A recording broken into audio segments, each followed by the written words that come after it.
वल्आक़िबतु लिल्मुत्तक़ीन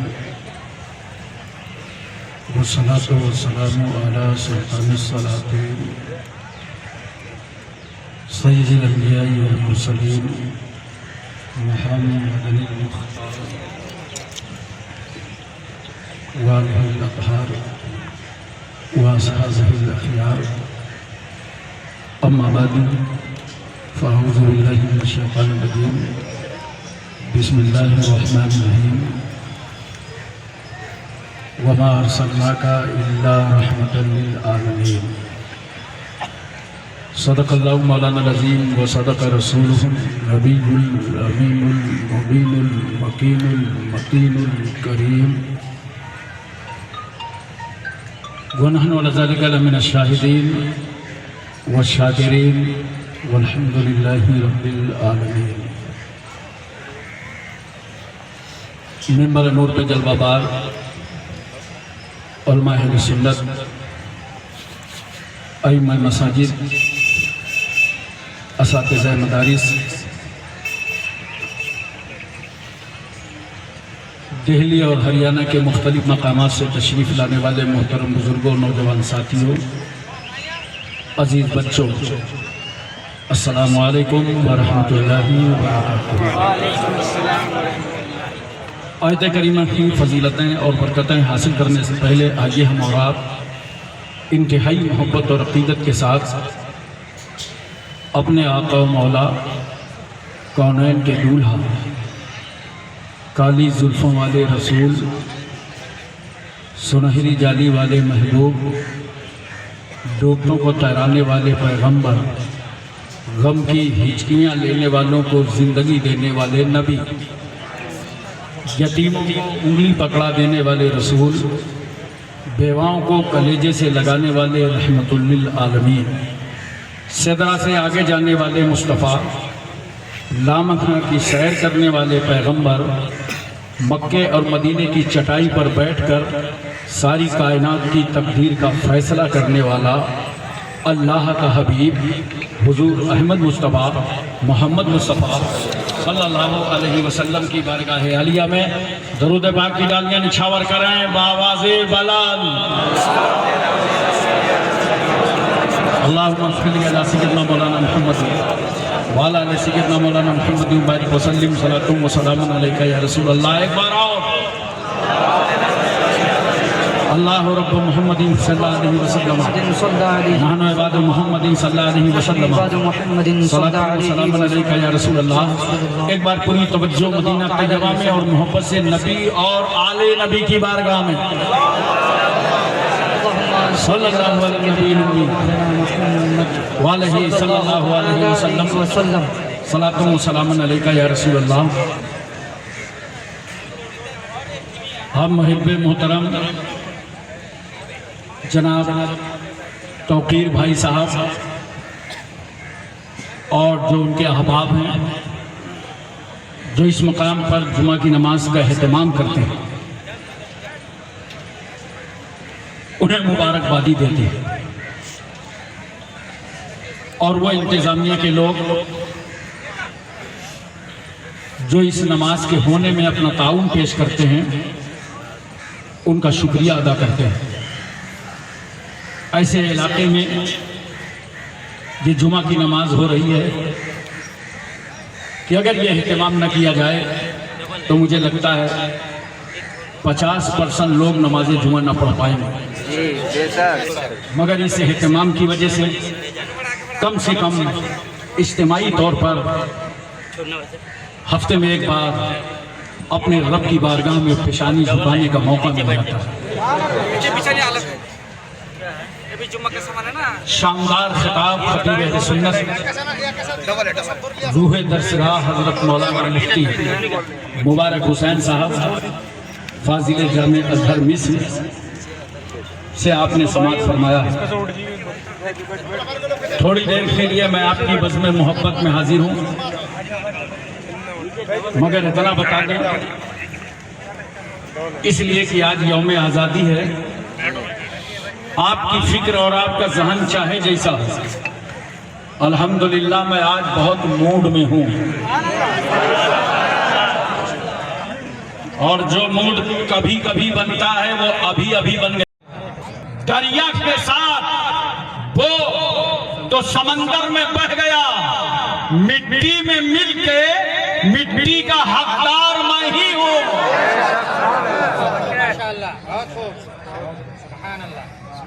आज 79 साला जश्न आजादी हम मना रहे हैं। 15 अगस्त है, 15 अगस्त सन 1947 को हमारा मुल्क हिंदुस्तान अंग्रेजों की गुलामी से आजाद हुआ। हमारे सामने 2 आजादियां बड़ी अहम है। एक 15 अगस्त की है, चूंकि हिंदुस्तान आजाद हुआ है, लेकिन 12 रबीउल अव्वल दोशंबा के दिन सारा जहान आजाद हुआ।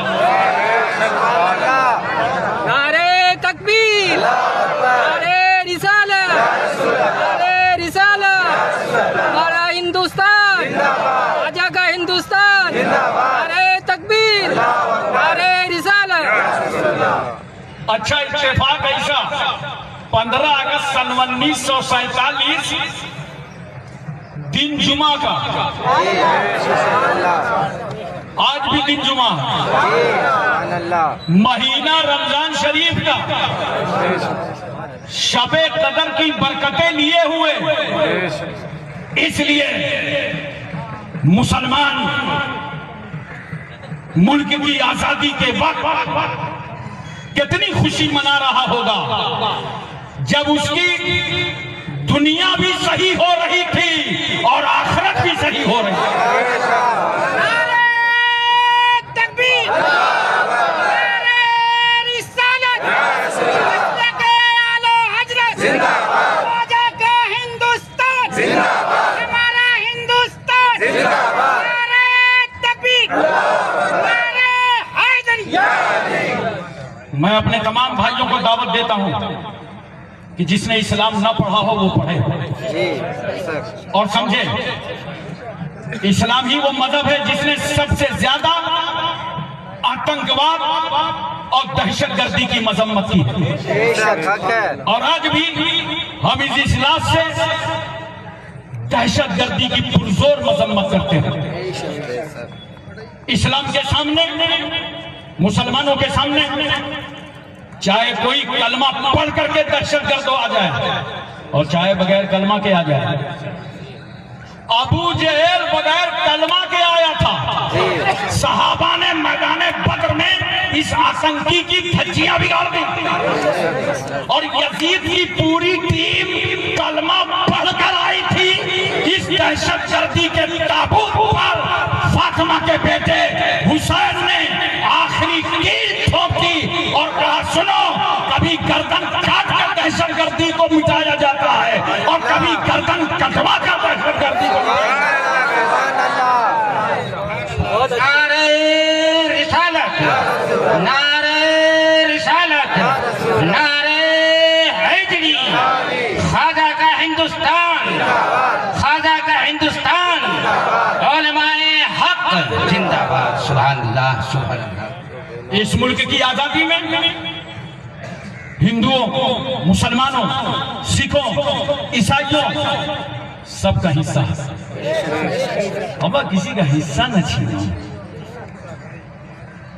हर एक का हक सबको मिलना चाहिए। क्यों? कितने धर्म हैं हिंदुस्तान में, कितनी बड़ी आबादी है भारत की, मगर इस अनेकता में एकता का नाम हिंदुस्तान। कितने सूबे हैं देखो, यूपी, एमपी, तमिलनाडु, कर्नाटक, हिमाचल, हरियाणा, पंजाब, कश्मीर, उत्तराखंड, छत्तीसगढ़, सौराष्ट्र, गुजरात, महाराष्ट्र। बोलो, सबका कल्चर अलग है, बोली अलग है, जुबान अलग है, भूभाष अलग है, सबका रहन सहन अलग है। कहीं सरसों का तेल, कहीं मूंगफली का तेल, खान पियन अलग, लिबास अलग, मगर सबकी सब मुल्क की आजादी में एक है। हर धर्म आजाद है और हर शख्स आजाद है। गुलामी की जंजीरें टूट गई। अब कोई गुलामी की तोक हमारे गले में डालने की कोशिश ना करे। हमने खून बहा बहा कर अपना हक अदा कर दिया। हमारे पुरखों ने, बुजुर्गों ने कुर्बानी दी, तब जा करके हिंदुस्तान आजाद हुआ है। कौन नहीं जानता अशफाकुल्लाह खान और राम प्रसाद बिस्मिल, ये दोनों कितने पक्के दोस्त थे, एक थाली में खाते थे। आखिरकार इन दोनों को अंग्रेजों ने फांसी फंदे पर चढ़ा दिया। फांसी का फंदा भारत की आजादी के लिए चूम के ये दोनों कह गए कि जिस तरह हिंदू, मुस्लिम, सिख, ईसाई आज हमारे साथ रहकर अंग्रेजों का मुकाबला कर रहे हैं, हमारे मरने के बाद हमारी सच्ची श्रद्धांजलि और अकीदत यही होगी कि हिंदू, मुस्लिम, सिख, ईसाई चारों मिल करके भारत का नाम रोशन करते रहे। बहुत खूब माशाअल्लाह, बहुत खूब, सुभान अल्लाह, सुभान। देखो जरा साहब, कौन नहीं जानता बॉस साहब को, जिन्होंने आजादे हिंद फौज बनाई और ऐलान कर दिया अन्याय के खिलाफ मेरी जंग जारी रहेगी। बेइंसाफी सबसे बड़ा गुनाह है। कौन नहीं जानता महात्मा गांधी जी को, जिन्होंने एक बड़ी प्यारी बात अपने अखबार हरिजन में लिखा था, ऐ लोगों, दुनिया में अगर अच्छी हुकूमत करना चाहते हो तो दौरे फारूकी को अपनाओ। पढ़ा था इस्लाम को, इसलिए लिखा था। महात्मा गांधी ने अदम तशद्दुद और सच्चाई का रास्ता इख्तियार किया तो यकजहती को बढ़ावा मिला। मौलाना हसरत रूहानी को कौन नहीं जानता, जिन्होंने इनकलाब जिंदाबाद का नारा दिया था। आजादी की कोशिशें, लड़ाइयां चल रही थी, मगर जिस वक्त मौलाना हसरत रूहानी ने इनकलाब जिंदाबाद का नारा दिया, लोगों में जोश खरोश पैदा हो गया।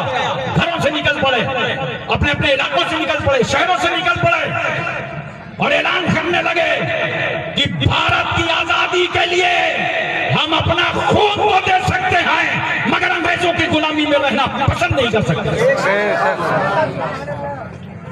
मोहतरम सामीन किराम, कौन नहीं जानता अल्लामा फजल हक खैराबादी को, जिन्होंने अंग्रेजों के खिलाफ फतवे जिहाद सादी फरमाया था। जोश था, जुनून था, लेकिन अगर कहीं फतवा जारी हो जाए तो मुसलमान कितने कदम बढ़कर आगे नजर आता है। बोलो, अल्लामा फजल हक खैराबादी ने जो फतवा जिहाद सादी फरमाया तो कहां, किसी कॉलेज और यूनिवर्सिटी से नहीं, मदरसे की चटाई में बैठ कर दिया था। इसीलिए मैं कहता हूं, कान खोलकर सुन लो, अगर हिंदुस्तान में अरबी मदरसे ना होते तो ये भारत आजाद ना होता। कहां है वो लोग जो कहते हैं कि अरबी मदारिस दहशतगर्दी के अड्डे हैं? मैं बड़े प्यार से कहता हूं, किसी मदरसे में चले चलो, जामियातुर रज़ा चलो बरेली शरीफ, जामिया अशरफिया मुबारकपुर चलो, जामिया अशरफ कसूचा शरीफ चलो, जामिया अशरफुल मदारिस गद्दियाना कानपुर चलो, और ज्यादा नहीं 5 किलो सेब मेरे साथ ले लो, किसी मदरसे के हॉस्टल में चलो, 5 किलो सेब में कुछ नहीं होगा। कई 100 लड़के हॉस्टल में रहते हैं, तो वहां आप सिर्फ इतना कहे दो हॉस्टल में रहने वाले बच्चों से, जरा चाकू ले आओ ताकि फांक बना बना के सबको बांट। पूरी गारंटी से मैं कहता हूं, पूरे हॉस्टल में एक छुरी न मिलेगी। अरे बोलो यार, एक छुरी न मिलेगी। हमें जो काम ऐसी दाल खाती हो कि जरूरत पड़ जाए तो वजू कर लो, वो हथियार उठाएगी नहीं। इन्हीं मदरसों से पैदा होने वाले उलमा ने वतन की आजादी में बढ़ चढ़ करके हिस्सा लिया। अल्लामा फजल हक खैराबादी को सजा दी गई, काले पानी की सजा दी गई, इंडमान जजीरे में आपको कैद कर दिया गया। अल्लामा ने उस वक्त अंग्रेजों से कहा था, लाओ मुझे कागज और कलम दे दो, मैं अपने वतन भारत की तारीख लिखना चाहता हूं।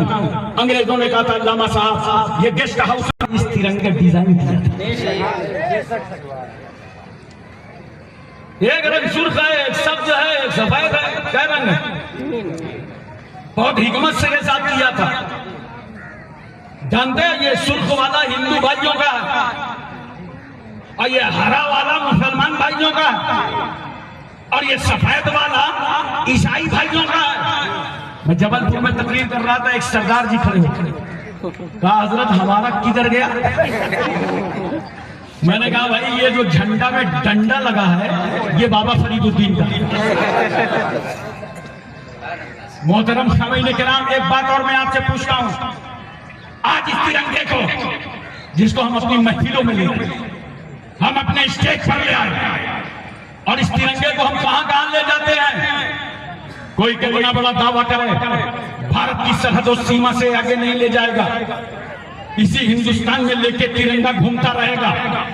लेकिन हम मुसलमान जब हज जैसी पवित्र इबादत के लिए जाते हैं तो ये तिरंगा मक्का और मदीना ले जाते हैं। मैदान अरफात पे तिरंगा झंडा लहराता है और हाजियों को हम समझा के भेजते हैं, अबे अगर खेमा भूल जाना तो जहां तिरंगा झंडा नजर आ रहा है वहां चले आना। तेरे मुल्क की निशानी है, तेरे वतन की निशानी है, तिरंगे के नीचे आना। तेरे वतन के खादिम वहां बैठे होंगे, तुझे अपनी मंजिल तक, अपने खेमे तक पहुंचा देंगे। मुझे ज्यादा कौन मोहब्बत करेगा इस वतन से? आज भी हम मोहब्बत करने को तैयार हैं। हमने तो उस वक्त बयान दिया था जब साबिक सदर जमहूरिया एजीपी अब्दुल कलाम ने मिसाइल बनाया था भारत के लिए और पूरी दुनिया को हैरत में डाल दिया था। लोगों ने कहा पैसा बहुत खर्च हो रहा है। हमने कहा सुनो, हम घास खाएंगे मगर भारत के लिए मिसाइल जरूर बनाएंगे। इसलिए मैं कहना चाहता हूं, एक बात और आपके दिलो दिमाग पर उतारना चाहता हूं, कौमी एकता बहुत बड़ी चीज है भारत में, कौमी एकता, मगर कुछ लोग इसका मतलब नहीं समझते। आपको समझ में आ रहा है? मेरी बातें समझ में आ रही है? कुछ लोग समझते हैं कौमी एकता इसको कहते हैं कि पंडित जी मस्जिद में नमाज पढ़ने लगे और मौलवी साहब मंदिर में घंटा बजाने लगे, कहते हैं आप कौमी एकता हो।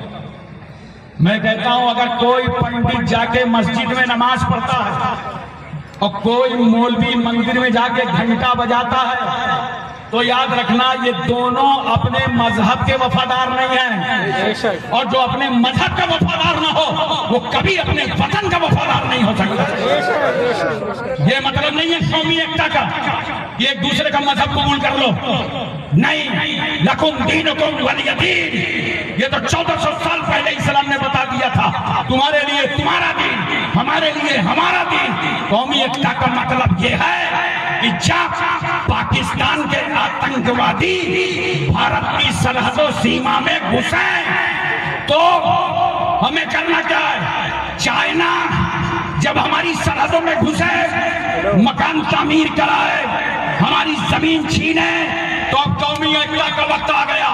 उठ जाओ मुसलमानों, उठ जाओ हिंदुओं, उठ जाओ सिखों, उठो ईसाइयों और सारी दुनिया के भारत की कौमें एक प्लेटफार्म पर खड़े होकर के आवाज दे दें कि अगर भारत की तरफ हाथ उठेंगे तो ऐसे हाथों को काट डालेंगे।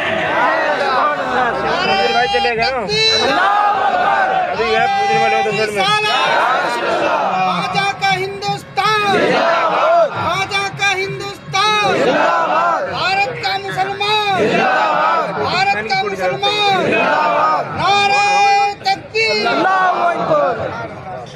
कोई पड़ोसी मुल्क अगर भारत को आंखें दिखाएगा तो उन आंखों को हम फोड़ देंगे।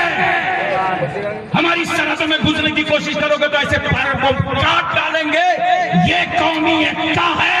इस मकाम पर हिंदू, मुस्लिम, सिख, ईसाई सवेर होकर अपने वतन अजीज हिंदुस्तान की हिफाजत करते हैं। मोहतरम सामईन किराम, हम भारत से मोहब्बत करते क्यों हैं? गर्मी तो नहीं लग रही? बोलो।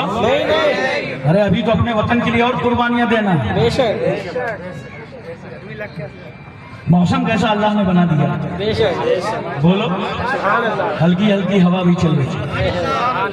अल्लाह का शुक्र अदा करो। पानी की बूंदें रुक गई। मुकम्मल छुट्टी है, नमाज पढ़ के बैठे हो। हम इस मुल्क से मोहब्बत क्यों करते हैं? मेरी तकरीरें नौजवानों गौर से सुना करो, और जिसे पूरी तकरीर सुनने का मौका न मिले वो यूट्यूब सर्च करके जरूर तकरीर सुनो। सोने के टाइम सुन लिया करो, और उलमा की सोबत में बैठ कर इनसे सबक पढ़ो, इनसे तालीम सीखो। वो टाइम आपको है नहीं तो कम से कम जब ऐसे जलसों में जाया करो तो ये पैगाम अपने दिलो दिमाग पर उतार लिया करो। हम भारत से क्यों मोहब्बत करते हैं मालूम है? अल्लाह तबारक व तआला ने जब आदम अलैहिस्सलाम को जन्नत से कहा जाओ दुनिया में जाओ, तो भेजा कहाँ? अरे बोलो यार, इसका मतलब ये भारत अल्लाह को भी पसंद है। भेजा कहाँ? सरंदीप पहाड़ी, गैर मुनकसिम हिंदुस्तान। आदम आए। दूसरे जुमलों में सुनो, कहां से आए? जोर से बोलो। पैर कहां थे आदम के? जन्नत। अब आ गए सरंदीप पहाड़ी, अब पैर कहां आ गए? भारत में। इसका मतलब ये जन्नत का और भारत का बड़ा करीबी रिश्ता है। बोलो। रात भर रोते रहे, आंसू पे आंसू, आंसू पे आंसू है। अल्लाह तू राजी हो जा। मौला तू अकमुल हकीमीन है, रब्बुल अरबाब है, काजी हो जाता है। मौला है, किबरिया है, बड़ा है, कबीर है, खबीर है, सभी है। अल्लाह मुझे बख्श दे, मेरी खता को माफ कर दे। रोते रहे, आंसू पर आंसू, आंसू पर आंसू, आंसू पर आंसू। सुबह हुई, कुछ सफेदी नजर आई और थोड़ा उजाला दिखाई पड़ा तो राहत महसूस हुई। 2 रकअत शुक्राने की नमाज अदा की। जानते हो ये टाइम फजर का था। यही 2 रकअत फजर के टाइम इस उम्मत पर फर्ज कर दी गई ताकि आदम की यादगार भी बाकी रहे और अल्लाह की इबादत भी होती रहे। तो इस मुल्क में सजदा किया आदम ने, जिब्रील आए, सजदा हुआ, अजान हुई। और नोट करो, तन्हा आदम नहीं, अकेले भारत में आदम नहीं, आदम की पेशानी पर नूरे मोहम्मदी जलवागर, नूरे मुस्तफा जलवागर। इसीलिए तो डॉक्टर इकबाल ने कहा था, जहां आदम हो, नूरे मोहम्मदी हो, सारे जहां से अच्छा। जोर से बोले। सारे जहां से अच्छा हिंदुस्तान हमारा, सुभान अल्लाह। सारे जहां से अच्छा, सारे जहां से अच्छा हिंदुस्तान हमारा। हम बुलबुले हैं इसकी। कई कई वजह है मोहब्बत। एक वजह यह है कि अल्लाह के रसूल सल्लल्लाहु अलैहि वसल्लम शहर मक्का में तबलीग फरमा रहे थे और पैगंबर चाहते थे कि उमर ईमान ले आऊं। उमर के भेजे में ये बात उतर नहीं रही थी, तो रसूल सल्लल्लाहु अलैहि वसल्लम ने क्या किया? अल्लाह से उमर को मांग लिया। तो चाहते रसूलुल्लाह ने उमर को अल्लाह से मांगा इस्लाम के लिए। कुर्बान जाओ। रसूलुल्लाह ने इस्लाम के लिए अल्लाह से उमर को मांगा, मगर करम देखो कितना है मुस्तफा का भारत पर, तवज्जो कितनी है मुस्तफा की भारत पर, निगाहे नबूवत कितनी है भारत पर कि उमर को मांगा और ख्वाजा गरीब नवाज को हम हिंदुस्तानियों के लिए अता फरमा दिया।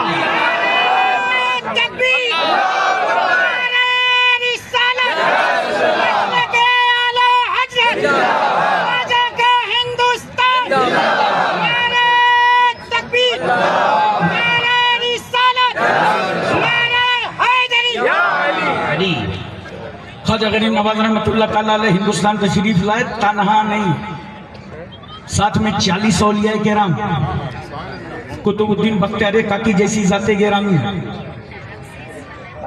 चेहरे देखो खुदा याद आ जाए। ख्वाजा गरीब नवाज फरमाते हैं, साथियों मुसल्ला बिछाओ, दिल्ली की जमीन हमारे सजदों से लज्जत